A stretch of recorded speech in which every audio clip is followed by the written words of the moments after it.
ওই টুকটুকি, সারা ঘর খুঁজা তোরে পাই না, তুই ফ্রিজে লুকাইছস কেন? সারা জীবন এসি রুমে থেকে বড় হইছি, আর ফোনের ঘরে আইসা ফ্যানটাও ঠিকমতো ঘুরে না। তুই এসি না কিনা পর্যন্ত আমি ফ্রিজের ভিতরেই গিরপুংটিটা তুই আজকেও খাইয়া ফেলাইলি। আমার পছন্দের জিনিস তুই ইচ্ছা কইরা খাইয়া ফেলাস। ম্যাডাম, বিল এসেছে 2 লক্ষ টাকা। সমস্যা নেই, এই নিন কার্ড। আমার এত বড় ক্ষতি করলি, তুই আমার কার্ড থেকে 2 লাখ টাকা মাইরা দিছিস। আজ এইটা কথা কইবি না, টাকা ব্যাংক দিছে, সেই টাকা দিয়ে আমি শপিং করছি, তুই ব্যাংক রে ধর।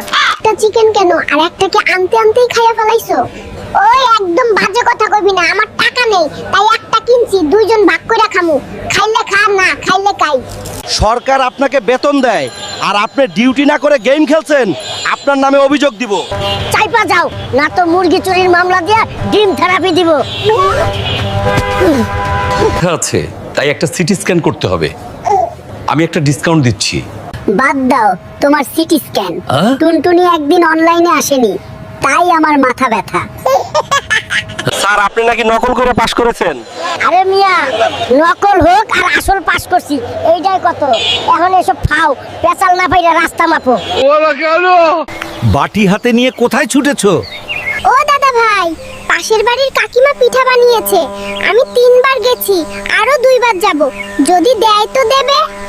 স্যার, আপনার গেম খেলা এবং পেট মালিশ করার রহস্য কি? ঘুড়ি বানাইতেছি, ঘুড়ি পুরুষের অহংকার বোঝো না মিয়া। তিনি আমাদের মাঝে আর নেই।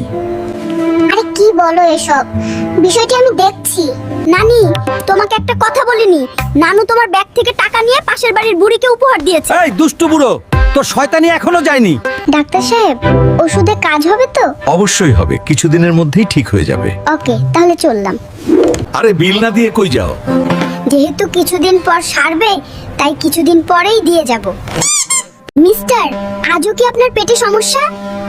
10 মিনিটে অফিসে না আসলে আপনার আর আশা লাগবে না। রাস্তায় হঠাৎ গাড়ি পল্টি খেয়েছে, এখন হেঁটেই রওনা দিয়েছি।